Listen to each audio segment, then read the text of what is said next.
News. Le dimanche 9 janvier dernier, la CEDEAO, en désaccord avec les autorités de la transition, infligeait de lourdes sanctions au Mali à l'issue de son 4e sommet extraordinaire à Accra. Face aux dites sanctions de la Communauté économique des États de l'Afrique de l'Ouest, le pays enregistre des soutiens dans la sous-région. Des détails dans un instant. Pillage et saccage de la clinique Alama de Kati, la famille du docteur El Mehdi réclame justice. En Afrique du Sud, l'incendiaire présumé du Parlement du Cap, accusé de terrorisme, le développement dans la page internationale. Vous êtes sur Djoliba TV News. Bienvenue à toutes et à tous dans ce rendez-vous d'information. La Communauté économique des États de l'Afrique de l'Ouest, CEDEAO, a infligé le dimanche 9 janvier 2022 des sanctions économiques et financières très lourdes au Mali. Face à cette situation, plusieurs personnalités politiques et de la société civile ont manifesté leur soutien aux autorités et au peuple malien. Quels sont ces soutiens? El Hadji Malick Guité s'y est intéressé. Au Mali, l'heure est à l'union sacrée face aux sanctions de la CEDEAO. Plus de 24 heures après ces sanctions, les soutiens fusent de tous les côtés au Mali, dans la sous-région, mais aussi dans la diaspora. Au sein de la société civile malienne, c'est l'indignation totale. Une grande partie condamne ces sanctions qui sont qualifiées par bon nombre d'illégales et d'illégitimes.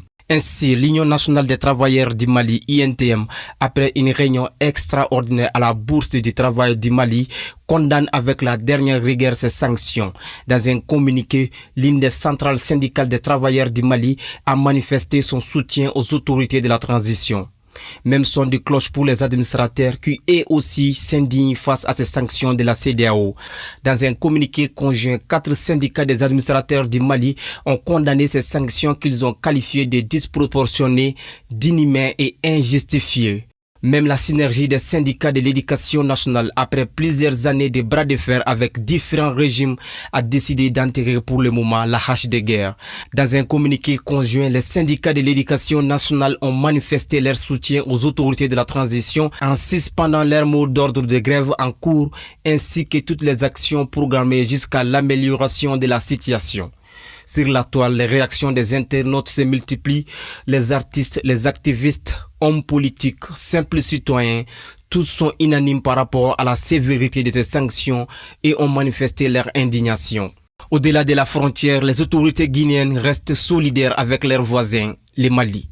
En conséquence, le CNRD réaffirme que les frontières aériennes, terrestres et maritimes de la République de Guinée restent toujours ouvertes à tous les pays frères, conformément à sa vision panafricaniste. Au Sénégal, Ousmane Sonko, l'une des personnalités politiques du pays et opposant au président Macky Sall, a condamné ces sanctions et appelé les autres pays frontaliers non concernés par la CEDEAO à assister le Mali durant cette dure épreuve. Pour le célèbre artiste ivoirien Alpha Blondy, les mots sont forts. Ces sanctions que vous avez adoptées contre le Mali est un aveu de votre impuissance. Les Maliens n'ont pas à être victimes de votre incapacité à trouver une solution aux problèmes djihadistes auxquels le Mali fait face. En attendant, le gouvernement du Mali, après un conseil des ministres extraordinaire sur ces sanctions, appelle l'ensemble de la population et de la diaspora à une mobilisation générale le vendredi 14 janvier 2022. Dans une adresse à la nation diffusée sur la chaîne nationale, le colonel Assimi Goïta appelle à l'union sacrée autour du Mali. Mes chers compatriotes, l'heure est au rassemblement de tous les Maliens, sans exclusif, pour réaffirmer nos positions de principe et défendre notre patrie. Chaque Malien, où qu'il se trouve, doit se comporter en défenseur des intérêts supérieurs du Mali. Nous mesurons la gravité de la situation. Il revient à chacun de taire les divisions de quelque nature que ce soit, de se retrouver autour de l'essentiel qu'est le Mali. L'essentiel qui est le Mali, les autorités maliennes sont soutenues par une très grande partie de la population qui ne veut pas céder face aux diktats de la CEDEAO et de la communauté internationale. En réaction aux différentes sanctions, notamment de la CEDEAO et de l'UEMOA à l'encontre du Mali, Les autorités de la transition ont tenu ce lundi 10 janvier 2022 un conseil des ministres extraordinaire. Objectif, prendre un certain nombre de mesures. Dans la même foulée, le président de la transition, le colonel Assimi Goïta, a fait une adresse à la nation. Le point avec Aïssata Traoré. Depuis l'annonce des sanctions économiques et financières prises contre le Mali à l'issue des sommets extraordinaires de la CEDEAO et de l'UEMOA le 9 janvier dernier à Accra, les autorités de la transition multiplient les actions pour faire face à la situation. Après un communiqué du gouvernement condamnant ces mesures jugées illégales et illégitimes, le Conseil des ministres s'est réuni en session extraordinaire pour examiner et statuer sur les conclusions des sommets de Ghana. Au cours de ce Conseil des ministres, les autorités de la transition ont décidé, entre autres, de l'élaboration d'un plan de riposte pour la sauvegarde de la souveraineté et de l'intégrité du territoire national face à une éventuelle activation de la force en attente de la CEDEAO. Le gouvernement a également appelé l'ensemble de la population et de la diaspora à une mobilisation générale en faveur du Mali le vendredi 14 janvier 2022. À l'ensemble des partenaires sociaux, le Conseil des ministres a demandé une trêve afin de faire face aux défis du moment. Le gouvernement a demandé à la population de rester sereine et a rassuré que toutes les dispositions seront prises pour faire face aux effets des mesures édictées par les organisations sous-régionales ouest-africaine. La lecture des communiqués de la CEDEAO et de l'UEMOA donne le sentiment que la complexité de la situation du Mali n'a malheureusement pas été prise en compte. Tels sont les propos liminaires du président de la transition Assimi Goïta dans son adresse à la nation.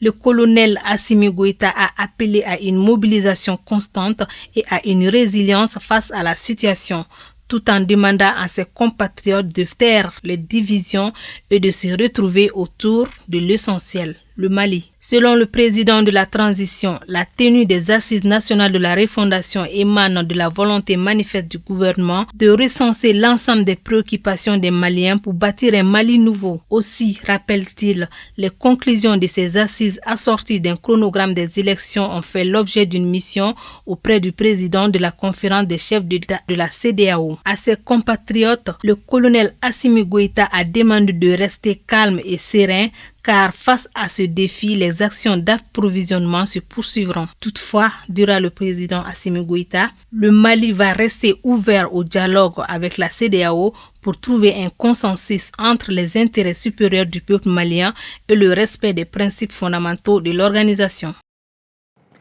Le mouvement M5-RFP de la diaspora, quant à lui, a tenu ce lundi 10 janvier 2022 une conférence de presse au chef-lieu du mouvement. Objectif, présenter leurs récépissés et apporter leur soutien indéfectible aux autorités de la transition face aux sanctions de la CEDEAO et de l'UEMOA. Écoutons Bourema Nyambele, président du M5-RFP de la diaspora. Il est au micro de Moussa Tembini. Nous sommes une nouvelle organisation qui vient d'avoir son récépissé. Donc c'était une manière de nous introduire au public malien, aux Maliens de l'intérieur comme aux Maliens de la diaspora.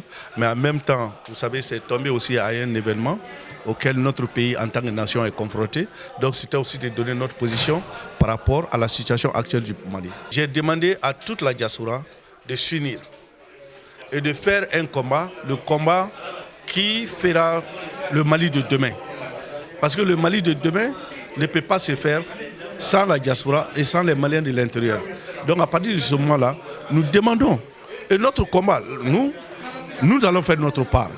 C'est-à-dire aider tout ce qui est possible de faire pour les Maliens de l'intérieur, tout ce qui est possible de faire pour notre gouvernement, tout ce qui est possible de faire pour que le système que nous avons rencontré dans d'autres pays, l'espérance que nous avons de partager ça avec les Maliens de l'intérieur.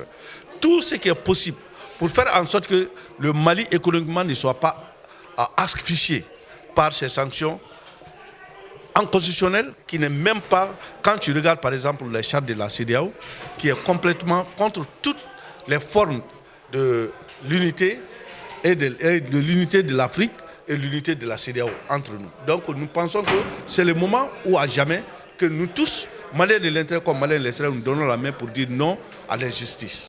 Concernant l'atmosphère dans les marchés de Bamako, elle n'a pas changé en dépit des sanctions de la CEDEAO. Cependant, les avis sont partagés concernant l'ampleur de la punition. Reportage Ibrahim Guindou. Le Mali, déjà frappé par une crise économique et sanitaire, s'est vu infliger une sanction économique le dimanche 9 janvier 2022 à l'issue du 4e sommet extraordinaire de la CEDEAO. Dans le marché sillonné ce mardi 11 janvier, du côté des commerçants, les avis sont divergents par rapport à la sanction.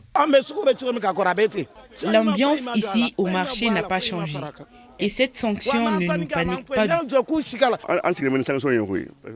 Nous nous attendons à cette sanction. Nous avons foi en nos dirigeants et nous pensons qu'ils ont la solution. Je n'ai pas du tout apprécié cette histoire de sanctions. Nous sommes obligés de vivre ensemble. Ce qui concerne l'import et l'export des produits de tout genre, nous qui sommes au marché, ça ne nous arrange pas. Négocions pour la réouverture des frontières. Malgré l'abondance apparente des vivres, ces commerçants grossistes pensent qu'une sanction économique n'est jamais bonne pour un pays en crise. Bon, la fermeture de CEDEAO actuellement dans notre territoire étendu, moi je vois que vraiment ce n'est pas du tout bon. Actuellement, ce n'est pas du tout bon. Parce que nous sommes dans des situations difficiles.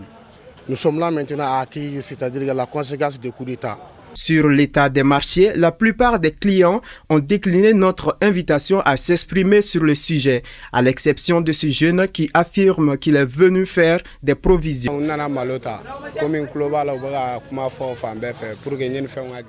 Je suis venu acheter du riz car j'ai appris que le Mali a été sanctionné. Je suis venu acheter 5 sacs pour notre provision, avant la pénurie des produits. Naturellement, les commerçants maliens aiment augmenter les prix. Cette sanction ne va pas arranger les choses. Il est peut-être trop tôt de tirer des conclusions, mais les commerçants et les clients pensent que la solidarité est le maître mot pour faire face à ces sanctions. Autre point de l'actualité à présent, lors des événements de 2012, la famille de Dr El Mehdi a été victime d'amalgame après le massacre d'Aguelak. Ainsi, la clinique Alama de Kati et la pharmacie, tous des propriétés du Dr El Mehdi, ont été pris pour cible, saccagés et pillés par des manifestants. Auparavant, Dr El Mehdi avait bénéficié d'un prêt de 100 millions de francs CFA de la Bank of Africa SA Mali pour le financement de son projet de polyclinique médicale. Avec l'échéance de la dette, la banque veut exproprier la famille des bâtiments en ruine. Haruna Salia Kone revient sur l'affaire. Nous sommes le 25 janvier 2012. La ville d'Aguelhok est prise par les rebelles et leurs acolytes djihadistes. Une centaine de soldats maliens sont tués. La violence de l'acte provoque une indignation collective. La colère a réveillé les démons de l'amalgame et de la vengeance dans certains esprits. Ainsi, en février 2012, Dr El Mehdi et sa famille ont été victimes du pillage de tous leurs biens, y compris du complexe médical Alama, qui a généré l'arrêt immédiat des activités, indépendamment de la volonté du promoteur et de tous. Déjà toute une journée de février 2012 et les jours suivants, et je dirais même les mois suivants. Et donc, c'était tôt le matin déjà, je pense qu'autour de 10h, 11h, que des manifestants venus de plusieurs quartiers environnants et même du quartier d'origine de El Mehdi, quartier de Médine, ont commencé à s'attaquer aux structures de la clinique et aux structures de la pharmacie, et aussi dans le même bâtiment résidait la famille du docteur El Mehdi. Le 27 avril 2007, le docteur Al Mehdi Ag Amadi, promoteur de la polyclinique médicale Alama et de la pharmacie du camp, sollicite et obtient un prêt de 100 millions de francs CFA auprès de la Bank of Africa pour le financement de son projet de polyclinique médicale. Cela a permis d'augmenter un peu les capacités de la structure en termes de lits d'hospitalisation, en termes d'équipement, en termes de salles d'opération, de cabinets dentaires et autres. Et sauf que juste au moment où on a fini de faire ces installations et que les activités avaient effectivement démarré, on ne pouvait pas présager de ce qui pouvait arriver de la sécurité au Mali. Avec l'arrivée de la dette à l'échéance, la banque a déclenché une procédure judiciaire en 2015. La procédure est stoppée grâce à l'engagement de l'État, pris auprès de la BOA, d'indemniser cette dernière par priorité dans le cadre de la procédure d'indemnisation des victimes mise en œuvre en application de la loi d'indemnisation du 12 juillet 2012. En fin 2021, la banque a relancé les procédures judiciaires. Ainsi, le 14 décembre 2021, la famille reçoit par l'huissier de la Bank of Africa, Maître Ousseini Diop, la signification du jugement qui informe la famille que la vente aux enchères est effective ainsi que le transfert du titre foncier à la BOA. Alors, donc, ces procédures dernières se sont soldées par je ne pourrais pas dire tous les termes juridiques corrects, mais je pense que c'était un arrêt du tribunal de Kati qui finalement a dépossédé la clinique des biens immobiliers et qui était engagé au niveau de la Bank of Africa et qui en a fait propriétaire la Bank of Africa elle-même. La banque s'est auto-vendue aux enchères et les bâtiments de la structure. Donc ce qui est très aberrant en plus. La famille a introduit un recours à l'annulation de la vente aux enchères le 1er novembre 2021 devant le tribunal de grande instance de Kati. On a engagé un recours en annulation et des jugements précédents, notamment celui de novembre 2021 et puis de la décision de la banque de s'adjuger le bâtiment de décembre 2021. Aujourd'hui, la famille El Mehri décide de sortir du silence et sollicite toutes les autorités compétentes et la société civile pour se joindre à eux afin que justice soit faite.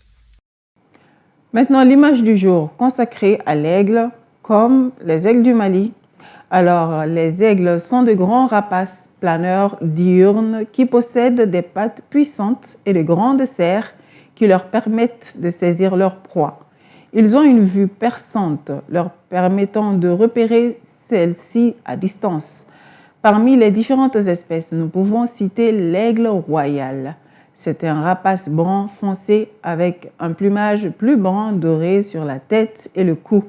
L'aigle royal utilise son agilité, sa vitesse et ses serres extrêmement puissantes pour rattraper ses proies. Il défend un territoire pouvant atteindre 155 km². L'aigle royal niche en altitude dans les falaises, les arbres ou sur les structures humaines comme des poteaux téléphoniques. L'aigle, l'image du jour, comme je vous le disais tout à l'heure, est également l'emblème des équipes nationales du Mali. À titre de rappel, le Mali ou encore les aigles du Mali jouent leur premier match de la CAN ce mercredi au Cameroun à 13h, temps universel. Maintenant, retrouvons Aminata Traoré pour la page internationale.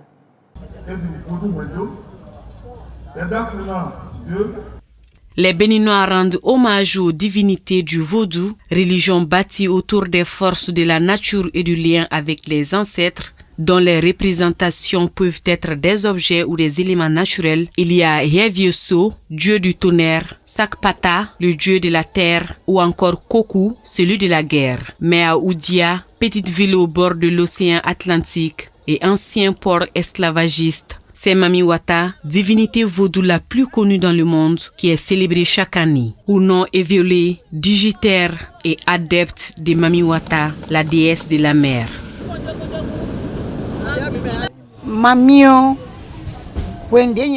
Cela fait 55 ans que je suis avec la divinité Mami. Mami est une divinité vaudou qui est dans l'eau mais pas dans n'importe quelle eau. Et on l'appelle Mami, la pourvoyeuse de richesses. Et elle réside dans la mer. Cela fait 3 ans que je suis avec cette divinité vaudou et je m'y plais bien. J'ai eu de la grâce, un esprit éclairé, de l'argent et quand j'arrive n'importe où, on me respecte. Lydia Bourgrad, touriste. Pour moi, c'est intéressant puisque c'est la première fois que j'en vois, donc c'est mon premier festival et j'espère que je vais apprendre beaucoup de choses sur ce qu'est le vaudou et les différentes branches qu'il peut y avoir. Chaque 10 janvier, les Béninois rendent hommage aux divinités du vaudou, religion bâtie autour des forces de la nature et du lien avec des ancêtres, dont les représentations peuvent être des objets ou des éléments naturels.